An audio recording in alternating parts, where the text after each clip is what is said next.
Bienvenue dans cette vidéo d'apprendre à apprendre selon les neurosciences.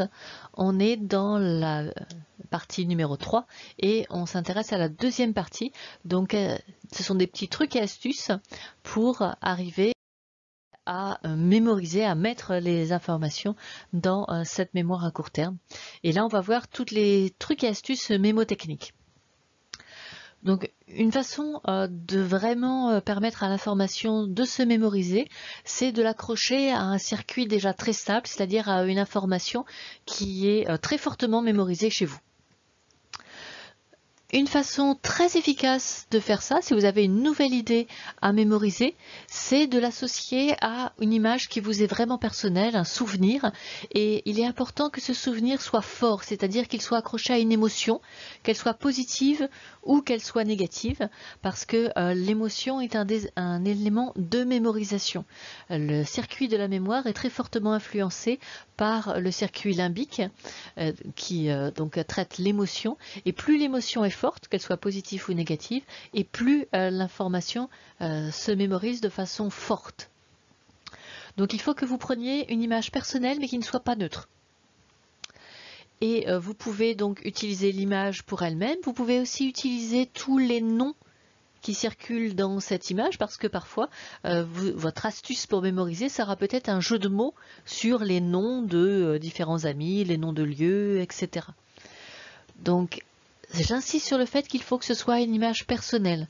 Si vous avez du mal à trouver un moyen mémotechnique et que vous demandez à quelqu'un d'autre, en fait ça va pas bien marcher parce que c'est le circuit stable de votre collègue, c'est pas le vôtre.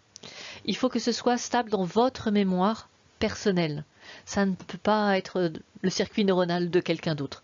Donc il faut absolument que ce soit vous qui créez cette image, et une image qui soit, si possible, une image dans laquelle ça bouge. On a observé que ce qui se mémorise bien, ce sont les images animées. Les images fixes se mémorisent beaucoup moins bien. Donc il faut, quand vous créez l'image qui va vous servir de moyen mémotechnique, que ça bouge.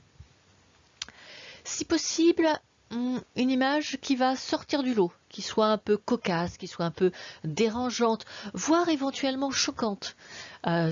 Tout ce qui est, tout ce qui émerge, qui est différent, est très fortement mémorisé.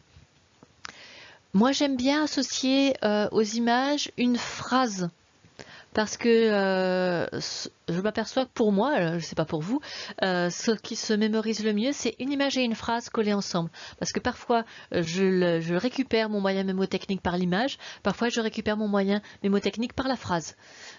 Donc moi, j'ai besoin des deux collés ensemble, et les deux m'aident. Donc si vous êtes plus auditif, peut-être que pour vous les phrases, ça marchera mieux. Peut-être que les images vous suffiront. À vous de voir ce qui fonctionne pour vous. Donc ces images, elles vont servir de moyen mémotechnique. Donc ça va être des représentations que vous faites du fonctionnement, des analogies, des métaphores, ou parfois ça peut juste être une image pour mémoriser un fait. Par exemple, moi j'ai beaucoup de mal à mémoriser qui sont les bases puriques, qui sont les bases pyrimidiques. Je sais bien que vous en avez absolument pas besoin en BCPST, mais moi j'en avais besoin pour mes études de biologie moléculaire, et je les mélange. Donc un moyen pour s'en souvenir, je dois mémoriser que les bases A et les bases G sont appelées des bases puriques. Alors je vais essayer de trouver un jeu de mots, il faut qu'il soit un petit peu choquant, pour que je m'en souvienne. Donc AG, ça y est, pour moi c'est le vieil âge. Et puis purique, qu'est-ce que ça peut m'évoquer? Je vais prendre juste le début du mot, et donc je vais créer un moyen mémotechnique, les gens âgés puent. Il y a peu de chances que je me souvienne de cette phrase toute seule. Ça va pas marcher. Donc il me faut une image.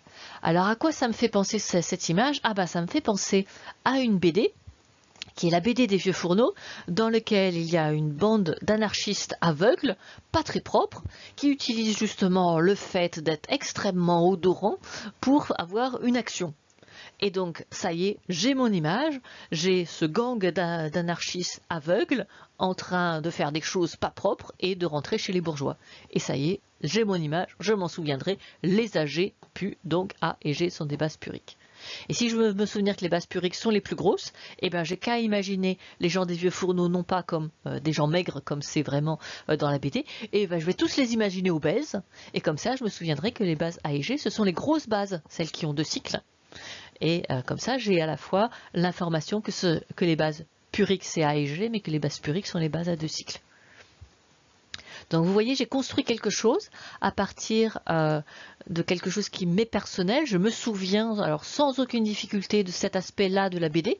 J'ai oublié beaucoup d'autres aspects de cette BD, mais cet aspect-là, je m'en souviens. Donc c'est un circuit très stable pour moi. Et j'ai raccroché les données dont j'ai besoin de biologie moléculaire sur ce phénomène.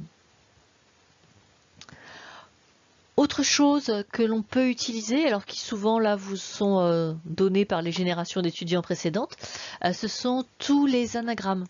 C'est-à-dire que quand on a une série de choses à mémoriser, par exemple le tableau périodique ou les aires géologiques, c'est pas évident comme ça, on peut faire une phrase avec les débuts des mots pour essayer de se souvenir. Souvent l'ère secondaire on l'a tellement utilisé, on n'a pas besoin de moyens mémotechniques pour se souvenir de Trias, Jurassique, Crétacé, mais peut-être que pour l'ère primaire vous êtes moins au clair. Donc pour se souvenir qu'il y a Cambrien, Ordovicien, Silurien, Dévonien, Carbonifère, Permien, on peut se créer une phrase. Donc ici c'est une phrase que j'ai pas inventée, hein, qui se transmet de génération d'étudiants en génération d'étudiants. On va utiliser Monsieur Cambronne, qui paraît-il aurait dit merde, c'est pour ça qu'on dit souvent le mot de Cambronne pour pas dire merde. Donc Cambronne l'ordurier, puisque c'est celui qui jure, donc Cambrien, Ordovicien. Silurien, s'il eût été dévot, donc un petit peu plus pieux, il n'eût point carbonisé son père. Et donc on se retrouve avec toutes les initiales et on peut comme ça se souvenir assez facilement. Et donc je vous invite à avoir une image. Imaginez Monsieur Cambronne absolument comme vous voulez, en train de jurer comme un charretier, et puis tout d'un coup de se dire oh, si j'avais été beaucoup plus pieux, et imaginez par exemple qu'il est en train de faire le signe de croix, je n'aurais pas carbonisé mon père, et là vous voyez son père complètement brûlé. C'est très choquant, donc il est probable que vous allez vous en souvenir. Il n'y a pas de politiquement correct dans les moyens mémotechniques. Plus c'est choquant, mieux on s'en souvient. Ce qui fait que il est un peu difficile de partager ces moyens mémotechniques avec quelqu'un d'autre, et tant mieux parce que, sauf les anagrammes, comme je vous l'ai dit, c'est ce qui vous est personnel qui sera efficace, et donc souvent les moyens mémotechniques sont heureusement pas partageables. Vous aurez besoin de moyens mémotechniques positifs, ce qu'on a vu précédemment, vous voulez vous souvenir de quelque chose, mais vous aurez surtout beaucoup besoin de moyens mémotechniques négatifs. Comment arriver à se souvenir que cette conclusion spontanée est une erreur? Donc ici, vous voulez, au contraire, vous avez un circuit qui est très stable, celui qui vous amène inévitablement à l'erreur, et vous voulez que quand le stimulus arrive, ça ne déclenche pas ce circuit de l'erreur, vous voulez dissocier ce stimulus du chemin qui vous amène à l'erreur. Donc la première étape, c'est bien sûr, il faut que vous soyez conscient que ceci est une conclusion erronée. Pourquoi est-ce qu'on va toujours répéter les mêmes erreurs? C'est parce qu'il y a 2 systèmes de traitement de l'information dans un cerveau.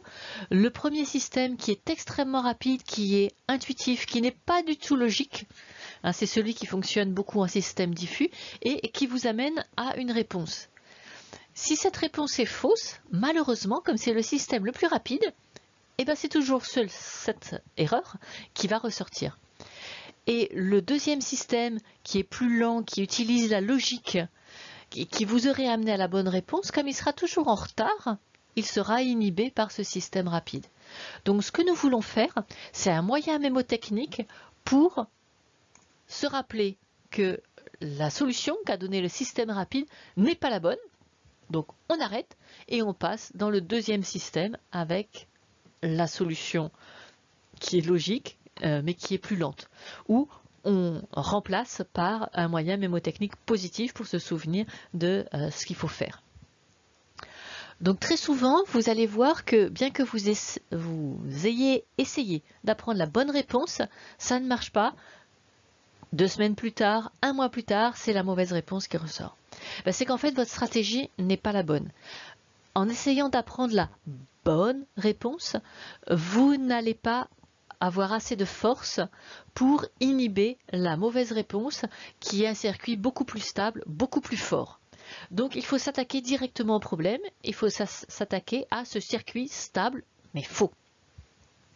Donc première étape, recenser toutes les erreurs de jugement qui reviennent à intervalles réguliers. C'est une grande partie de votre travail. Ce n'est pas de se concentrer sur la réussite, c'est de pouvoir être conscient de toutes les erreurs et surtout les erreurs répétitives. Si c'est juste une erreur de raisonnement quand vous êtes en mode délibératif, ça, c'est pas grave. Mais si l'erreur revient, il faut pouvoir la noter et essayer de comprendre que c'est une erreur répétitive, que si c'est une erreur répétitive, elle se répétera. Il n'y a pas besoin de se flageller, de se culpabiliser ou quoi que ce soit. Votre cerveau est fait comme ça. Il est fait comme ça, il a un circuit stable. Donc, donnez-lui les moyens de sortir de cette ornière, de sortir de ce circuit stable. Donc, offrez-lui un moyen mémotechnique pour pouvoir enfin passer sur un autre réseau neuronal. Par exemple, une erreur que les étudiants font de façon très très fréquente, et même si on leur dit, elle revient inévitablement, c'est la confusion entre l'ADN, la molécule, et l'information génétique. On leur donne un sujet sur l'information génétique, et ils font un sujet sur l'ADN. Ce qui n'est pas du tout la même chose. Donc ça, c'est ce que en allemand on appelle l'Einstellung, c'est-à-dire qu'on a une idée préconçue, que l'ADN et l'information, c'est la même chose. Et on aura beau essayer de superposer un apprentissage, l'ADN n'est pas l'information, c'est le support de l'information. Je suppose que vous avez tous appris par cœur cette définition. L'ADN est le support de l'information génétique. Ça n'a à aucun moment inhibé cette erreur et ça ne vous a jamais empêché de faire des erreurs de traitement sur les sujets qui concernent l'information génétique. Donc il faut s'attaquer de front à cette erreur et trouver un moyen d'inhiber ce mélange entre le support de l'information génétique et l'information elle-même. Souvent, les meilleurs moyens mémotechniques, c'est des analogies, c'est des métaphores. Donc, je vais prendre comme métaphore un livre. Le support, bien sûr, c'est le livre. Donc ce support, il a des lettres. Tiens, ça va faire une très bonne analogie. Les bases, les lettres, c'est pareil. Donc on a une succession de lettres. Et finalement, l'ADN, c'est ça. C'est une succession de lettres. Et donc je peux dire n'importe quoi sur ce support. Il a des pages, il a des reliures, etc. Je n'ai rien dit sur l'information. Donc tout ce que j'ai décrit du support est une description du support. Rien d'autre. Pour avoir l'information, c'est l'histoire que raconte ce livre. Donc pour nous, c'est le phénotype que permet de donner cet ADN quand il s'exprime. Et une fois que j'ai ça comme image, il y a un livre d'un côté, il y a une histoire de l'autre, je pense qu'il va devenir assez improbable que vous confondiez les sujets. Quand vous aurez un sujet sur l'information, c'est l'histoire que je dois raconter. Peut-être qu'à certains moments, il faudra que je dise comment le livre raconte l'histoire, qu'il est organisé en chapitres, qu'il y a des lignes, qu'il y a des paragraphes, etc. Mais je vais devoir dire tout de suite qu'est-ce qu'il y a dans chaque chapitre. Que veut dire chaque paragraphe? Donc je vais m'intéresser au contenu des chapitres, au contenu des paragraphes, et pas tellement au fait qu'il y a des paragraphes de 20 lignes, il y a aucun intérêt pour un sujet où on me demande de me concentrer sur l'histoire. Il faut que je montre comment de chapitre en chapitre l'histoire progresse. Pas que les chapitres ont tant et tant de pages. Donc chaque fois que vous avez, voyez, un problème qui revient régulièrement, déjà identifier qu'il revient régulièrement, donc c'est très important de relire vos DS, de prendre des notes à la suite des oraux. Voyez quelles sont les erreurs, voyez quelles sont les erreurs répétitives. Si vous avez du mal, demandez aux gens qui travaillent avec vous, qui ont assisté aux oraux, donnez-leur aussi vos DS et essayez d'identifier pour vous les erreurs répétitives. Parce que parfois, on voit facilement les erreurs répétitives chez les autres et on est beaucoup moins lucide sur soi-même. L'essentiel de la réussite, c'est d'éviter ce réseau très stable qui nous amène inévitablement à répéter les mêmes erreurs. Si vous pouvez éviter ça, alors il n'y aura plus que le travail positif à faire et ça, c'est beaucoup plus facile. Créer un nouveau réseau, c'est beaucoup plus facile que de ne pas activer un réseau qui est extrêmement stable. Si je prends une analogie pour ça, imaginez une surface de terre en pente. Créer un nouveau réseau, il suffit de faire couler de l'eau et puis tout doucement il va y avoir des rigoles et puis la rigole qui est dans la ligne de la plus grande pente va se creuser le plus vite et va faire le chemin de l'eau qui va devenir le cours préférentiel de l'eau. Relativement facile à faire. Maintenant, imaginez qu'il y a déjà eu des rigoles qui sont creusées sur cette pente. Mais vous ne voulez pas utiliser ces rigoles-là. Donc vous essayez de faire couler de l'eau un petit peu sur le côté, mais évidemment, elle retombe dans les rigoles. Et bien ça, c'est le problème que nous avons ici. Comment ne pas utiliser un circuit très stable qui tend inévitablement à attirer à lui les réseaux que vous essayez de construire à côté. Pourquoi j'ai tant insisté sur l'état d'esprit dans la première vidéo? C'est parce que c'est selon l'état d'esprit évolutif ou figé que vous avez que vous pourrez vous concentrer sur la correction des erreurs. Et comme je vous l'ai dit, la correction des erreurs, c'est le principal travail que l'on a à faire lors d'un apprentissage, beaucoup plus que d'apprendre positivement de nouvelles choses.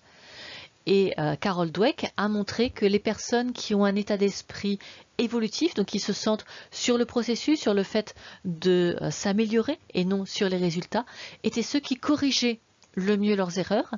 Et quand on fait des analyses de leur activité cérébrale, on s'aperçoit qu'ils traitent de façon plus intense les informations qui leur sont données, donc les corrections qui leur sont données et qui leur permettent d'identifier une erreur. Donc ils vont beaucoup plus facilement identifier les erreurs, mais ils vont aussi mettre en place des stratégies qui vont leur permettre d'éviter de refaire l'erreur. Et alors qu'au contraire, les personnes qui ont un état d'esprit figé ont tendance plutôt à se détourner des informations qui leur prouvent qu'ils ont tort. Parce que le niveau d'angoisse est tel que l'erreur leur prouvant qu'ils ne sont pas assez bien, selon leurs croyances, font qu'ils sont en danger. Donc ils ne peuvent pas porter leur attention sur les erreurs. Or, c'est vraiment ce qui est important dans le travail d'un étudiant, c'est vraiment de porter toute son attention sur les erreurs et même d'avoir, comme je vous l'ai montré, des stratégies actives pour arriver à neutraliser les erreurs.